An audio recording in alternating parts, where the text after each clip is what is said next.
নমস্কার, আপনাদের সকলকে স্বাগত। আজকে আমি দেখাবো মেথি চিকেনের একটি রেসিপি। তার জন্য কড়াতে প্রথমে তেল দিয়ে দিলাম, 1 চামচ নুন, 1 চামচ হলুদ দিয়ে দিলাম। তেল গরম হয়ে গেলে এর মধ্যে দিয়ে দিলাম কেটে রাখা আলু। আলুগুলি ভালো করে ভেজে নিতে হবে।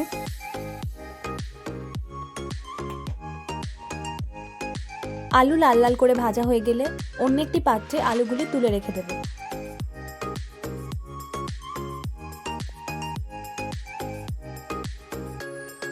এরপরে তেলের মধ্যে দিয়ে দেব পরিমাণ মতো 1 চামচ চিনি ও দিয়ে দেব গোটা গরম মশলা ও তেজপাতা।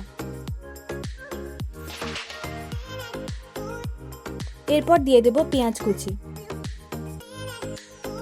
পেঁয়াজগুলি ভালো করে ভেজে নিতে হবে।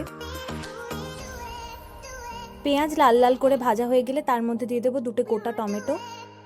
টমেটোগুলিকে ভালোভাবে মিশিয়ে নিতে হবে। তারপরে দিয়ে দেব 1 চামচ ধনে গুঁড়ো, জিরে গুঁড়ো, কাশ্মীরি লঙ্কার গুঁড়ো ও লাল লঙ্কার গুঁড়ো। মশলাগুলি ভালোভাবে মিশিয়ে নিতে হবে।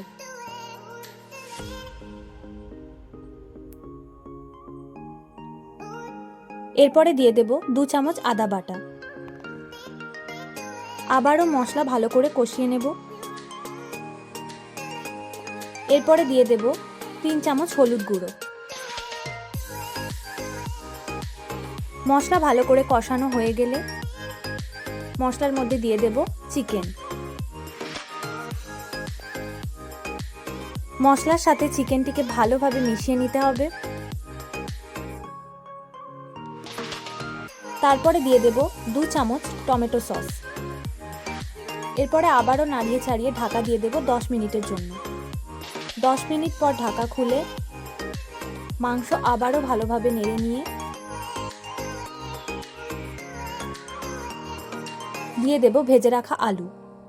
এরপর আবারও ঢাকা দিয়ে দেব 15 মিনিটের জন্য। 15 মিনিট পর ঢাকা খুলে দিয়ে দেব ফ্যাটানো টক দই। টক দই ভালোভাবে মিশিয়ে নিতে হবে।